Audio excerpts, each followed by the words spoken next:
ஸ்தோத்திரம். ஆண்டவருக்கே எல்லா துதி கன மகிமை உண்டாவதாக. மெய்யான தேவன் இயேசு ஆசீர்வதிக்கிறார் திருச்சபை வழியாக உங்களுக்கு இன்றைய தினத்திலே ஆண்டவருடைய செய்தியை கொண்டு வருகிறோம். இந்த நிகழ்ச்சி மகிமை நேரம் என்ற சிறப்பு நிகழ்ச்சி. மகிமை நேரம் இந்த சிறப்பு நிகழ்ச்சியிலே கர்த்தர் உங்களுக்கு சத்தியத்தை பேசுவார். தேவ ஆண்டவருடைய வார்த்தைகளை, வாக்குத்தத்தங்களை கர்த்தர் பேசுவார். வேதத்திலே சங்கீதம் 21 கர்த்தர் மேன்மையையும் மகத்துவத்தையும் அருளுகிறவர் என்று வார்த்தை சொல்லப்பட்டிருக்கிறது. எல்லாவற்றையும் போதிக்காமல் மேன்மையை அருளுவார். இயேசு கிறிஸ்து உங்களுக்கு மேன்மையை அருளுவார்.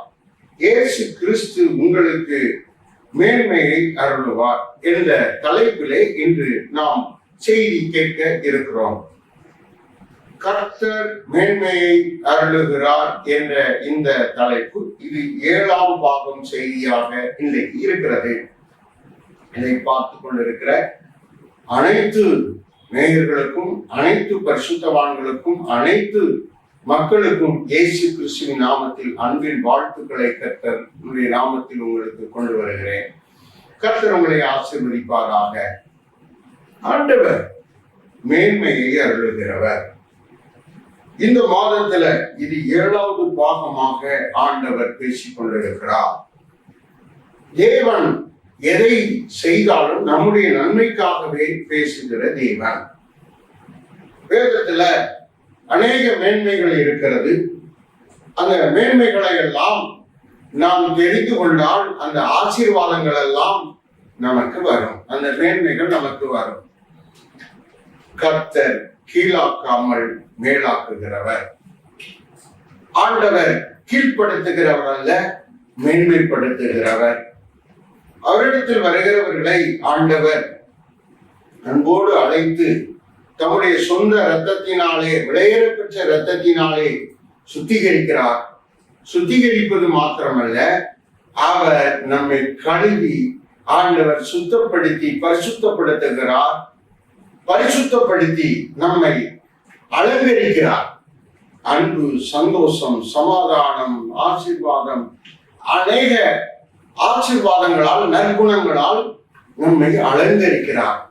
அலங்கரித்து ஆண்டவர் நம்மை அவரோடு கூட அமரும்படி செய்கிறார். அவரோடு கூட நடக்கும்படி செய்கிறார். அவர் நம்மை நடத்துகிறார். பிரியமானவர்களே, இதுல ஆண்டவர் சொல்லுகிற விஷயம், தேவன் உங்களை மேன்மையாக நடத்துவார். வேதத்திலே அநேக மேன்மைகள் இருக்கிறது. மகா மேன்மை என்று ஒன்று இருக்கிறது. அந்த மகா மேன்மை நமக்கு கொடுப்பதற்கு முன்பு அவர் அநேக காரியங்களிலே நம்மை மேன்மைப்படுத்துகிறார். எபிரேயர் 11ஆம் அதிகாரம் 4வது வசனத்துல பழியின் மேன்மை, பழி செலுத்துவதனால் தேவன் நம்மை மேன்மைப்படுத்துகிறார். யாரெல்லாம் காணிக்கை பழி, ஆராதனை பழி, நம்மை ஜீவ பலியாக செலுத்துகிறோமோ அவர்களை கர்த்தர் மேன்மைப்படுத்துகிறார். அவர்களை கர்த்தர் உயர்த்துகிறார். இது பழி செலுத்துவதனால் வருகிற மேன்மை. இப்போ அவருடைய வார்த்தையை கேட்கும் போது மேன்மை அடைவதற்கு என்ன வழி என்று சொன்னால், பழி செலுத்த வேண்டும். ஜீவ பலியாக நம்மையே கர்த்தருக்கு என்று ஒப்பு கொடுத்து நம்மை அர்ப்பணித்து ஆராதிக்க வேண்டும். காணிக்கை பலிகளை செலுத்த வேண்டும். தசமபாகம் பலிகளை செலுத்த வேண்டும். துதி பலிகளை செலுத்த வேண்டும். இப்படி பலி செலுத்துவதனால் தேவன் மேன்மைப்படுத்துகிறார். எபேசியர் 2ஆம் அதிகாரம் 6வது வசனத்தை பார்க்கிற போது கிருபையின் மகா மேன்மை என்று சொல்லுகிறார். கிருபையின் மேன்மை, இரக்கத்தினால் நம்மை மேன்மைப்படுத்துகிறார். ஆண்டவருடைய இரக்கம் நம்மை மேன்மைப்படுத்துகிறது. அவருடைய இரக்கம் நமக்குள்ளே வந்து நாமும் அந்த ஐஸ்வர்யத்தை பெறுகிறோம். அவரிடத்தில் உள்ள இரக்கத்தின் ஐஸ்வர்யத்தை, அந்த மேன்மையான ஐஸ்வர்யத்தை நாம் பெறுகிறோம். இதை ஆண்டவருக்குள் வருகிறவர்களுக்கு தேவன் கொடுக்கிறார். மேன்மைப்படுத்துகிற தேவன். மேன்மையிலே ஆண்டவர் அநேக காரியங்களை வைத்திருக்கிறார். இரக்கத்தின் மேன்மை, பழியின் மேன்மை. அடுத்து எபேசியர் 1:19 வாசிக்கிற போது வல்லமையின் மேன்மை, வல்லமையின் மகா மேன்மை. வல்லமையில ஆண்டவர் நம்மை மேன்மைப்படுத்துகிறார். சக்தியிலே நம்மிடத்தில் தேவன் தந்திருக்கிற சக்தி பரிசுத்த ஆவியானவரின் வரம். பரிசுத்த ஆவியானவரின் வரங்கள், குணமாக்கும் வரங்கள், அற்புதங்களை செய்யும் சக்தி, பிசாசுகளை துரத்துவது, இப்படி அநேக வல்லமைகளை, வரங்களை ஜெபத்தின் வழியாக நமக்கு தேவன் தருகிறார். விசுவாசத்தின் வழியாக நமக்கு தேவன் தருகிறார். யாரெல்லாம் விசுவாசத்தோடு இதை சுதந்திரிக்கிறோமோ, விசுவாசத்தோடு இந்த வரங்களை செயல்படுத்துகிறோமோ, அவர்களுக்கு அந்த மேன்மையை கொடுக்கிறார். வரம் பெற்றவர்கள் மேன்மை பெற்றவர்கள், பரிசுத்தாவின் வரம் பெற்றவர்கள் மேன்மை பெற்றவர்கள். அவர் அந்த மேன்மையை அருளுவது எப்படி என்று சொன்னால், ரட்சிப்பினால் நமக்கு மேன்மை கொடுக்கிறார். அபிஷேகத்தினால், பரிசுத்தாவின் அபிஷேகத்தினால், பரிசுத்தாவின் வரங்களை கொடுத்து நம்மை மேன்மைப்படுத்தும். மற்ற சாதாரண மனிதர்களை விட நம்மை ஆண்டவர் பல மடங்கு உயர்த்தி ஆவிக்குரிய ஆத்மீக பரிசுத்த வாழ்க்கையில தேவன் மேன்மைப்படுத்துகிற அன்பின் தெய்வம் இயேசு கிறிஸ்து. அந்த வல்லமை, அந்த சக்தி நமக்கு கொடுக்கிறார், பவர் கொடுக்கிறார். மற்றவர்களை விட ஆண்டவர் தெய்வீக வரங்களினால் நம்மை நிரப்பி மேன்மைப்படுத்துகிறார். எனக்கு கிடைக்குமா அப்படின்னு நீங்க கேட்டா உங்களுக்கு அது கிடைக்கும். உங்களுக்கு வைக்கப்பட்டிருக்கிறது. யாரெல்லாம் விரும்பி விசுவாசித்து நீங்கள் பெற்றுக் கொள்கிறீர்களோ உங்களுக்கு அதை தேவன் கொடுக்கிறார். 2 சகோதரர்கள், ஏசா, யாக்கோப்பு. அதுல யாக்கோப்பு ஆசீர்வாதத்தை விரும்பினான், அதை பெற்றுக் கொண்டான். ஏசா விரும்பல, அவனுக்கு கிடைக்கல. முழு ஆசீர்வாதம், மேலான ஆசீர்வாதமும் அவனுக்கு கிடைக்கல. அப்ப 2 பேருக்குள்ள இவ்வளவு விஷயங்கள் இருக்கிறது. உங்களுக்குள்ள விருப்பம் இருந்தால், உங்களுக்குள்ள இந்த ஆசீர்வாதங்கள், இந்த மேன்மைகள் எனக்கு வர வேண்டும் என்று சொல்லி நீங்கள் விரும்பினால், அந்த வரங்கள் உங்களுக்குள்ளே வரும். வரங்கள் உங்களுக்குள்ளே கிரியை செய்யும். வரம் எதுக்குங்க அப்படின்னு சொன்னா, நம்மை பாதுகாப்பதற்கு, நாம் மேன்மைகளை பெற்றுக் கொள்வதற்கு, ஆசீர்வாதங்களை சுதந்திரிப்பதற்கு, சாத்தானை மேற்கொள்வதற்கு, ஜெய ஜீவியம் செய்வதற்கு, பரிசுத்த ஜீவியத்தில் விழுந்து போகாமல் தொடர்ந்து ஓடுவதற்கு இந்த வரத்தின் மேன்மை, வல்லமையின் மேன்மை தேவன் நமக்கு தருகிறார். பிரியமானவர்களே, இன்றைக்கு தேவன் உங்கள் ஆவிக்குரிய ஜீவியத்துல மேன்மையை கொடுக்கும்படி விரும்புகிறார். ஆவிக்குரிய ஜீவியத்துல அப்படியே இருக்கிற நிலையும் இருக்கிறது, மேன்மையும் இருக்கிறது. ஆவிக்குரிய ஜீவியத்துல நம்ம குழந்தைகளாகவே இருக்கக்கூடாது. குழந்தைகள் வளர்ந்து சிறுவனாக வேண்டும், சிறுவன் வளர்ந்து வாலிபனாக வேண்டும், வாலிபன் வளர்ந்து புருஷனாக வேண்டும். அப்படி அநேக படிகள் ஆவிக்குரிய ஜீவியத்துல படிப்படியாய் ஏற்கிறது. அவ்விதமாய் தேவன் நம்மை மேன்மைப்படுத்துவதற்காகத்தான் இப்பொழுது பேசிக் கொண்டிருக்கிறார். அநேகர் குடும்பத்துல எல்லாரும் வியாதியா இருக்கிறாங்க. இந்த குடும்பத்துல எல்லாருக்கும் வியாதி இருக்கு. அண்ணனுக்கு பிக்ஸ் இருக்கு, அக்காவுக்கு ஸ்தோத்திரம் தைராய்டு இருக்குது, அம்மாவுக்கு சுகர் இருக்கிறது, அப்பாவுக்கு பிபி இருக்கிறது, எல்லாருக்கும் வியாதி இருக்கிறது. எதுக்கு குடும்பத்துல எல்லாரும் வியாதியோடு இருக்கணும்? சுகமா இருக்கலாமே, சந்தோஷமா இருக்கலாமே, ஆரோக்கியமா இருக்கலாமே. பணத்தை ஆரோக்கியமா இருந்தால் பணம் அதிகமாக நமக்கு சேமிக்க முடியுமே, நம்ம கஷ்டம் இல்லாமல் இருக்கலாமே. ஏன் நீங்கள் வியாதியோடு இருக்க வேண்டும்? தேவனுடைய மேன்மையை பெற்றுக் கொள்ளுங்கள். ஆண்டவர் மேன்மையை அருளுகிறார். மேன்மையை நீங்கள் பெற்றுக்கொள்ளும் போது இந்த மாதிரி குடும்பத்தில் இருக்கிற எல்லா நோய்களையும் தேவன் அழித்து போடுவார். அவரிடத்தில் வல்லமை இருக்கிறது. அந்த வல்லமையின் மகா மேன்மை நம்மை இன்னும் மேன்மைப்படுத்துகிறது.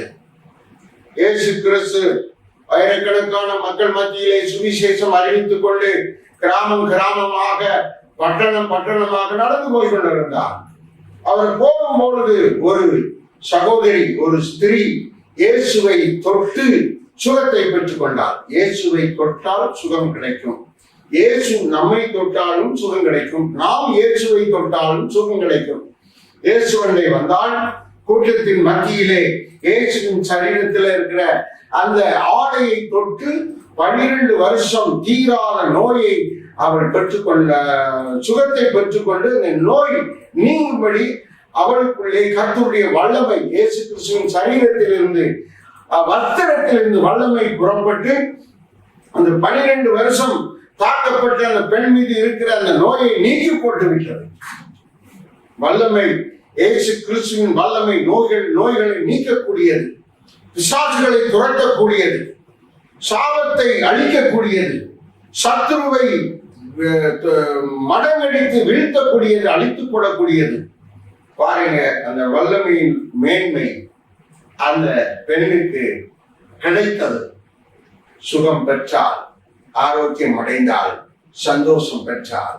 எனக்கு அருமையானவர்களே, நீங்கள் சந்தோஷமாய் வாழ வேண்டும் என்று சொன்னால் இயேசு கிறிஸ்துவின் மேன்மையாகிய வல்லமையை நீங்கள் பெற்றுக்கொள்ள வேண்டும். வல்லமையின் மேன்மையை நீங்கள் சுதந்திரிக்க வேண்டும்.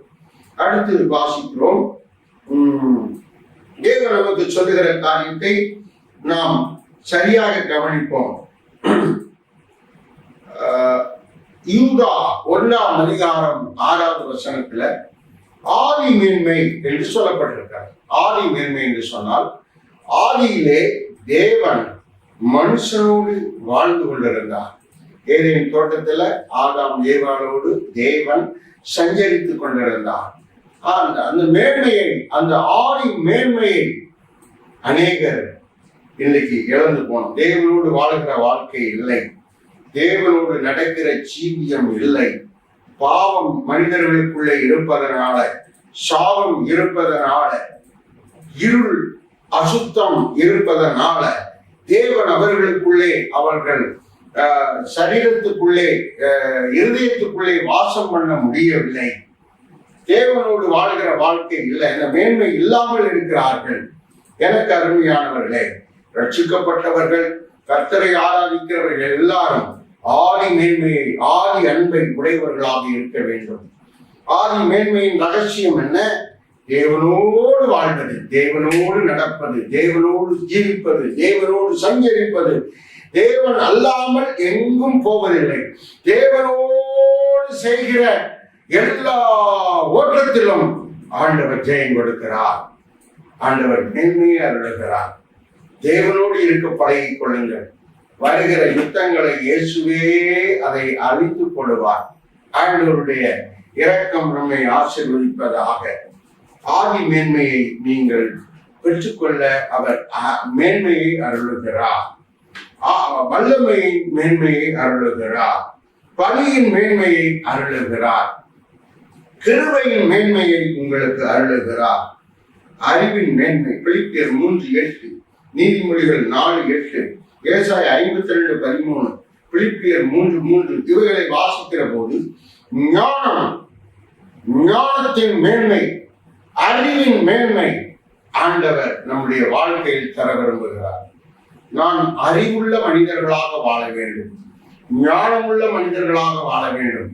அந்த மேன்மை நமக்கு ஆண்டவர் கொடுக்கிறார். கர்த்தருக்கு பயப்படுகிற பயம் நமக்கு ஞானத்தையும் அறிவையும் கொண்டு வருகிறது.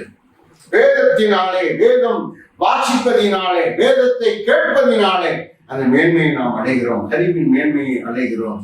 எஸ்தர் 4:14 வாசிக்கிற போது ஆண்டவர் அங்கே சொல்லுகிறது ராஜ மேன்மை.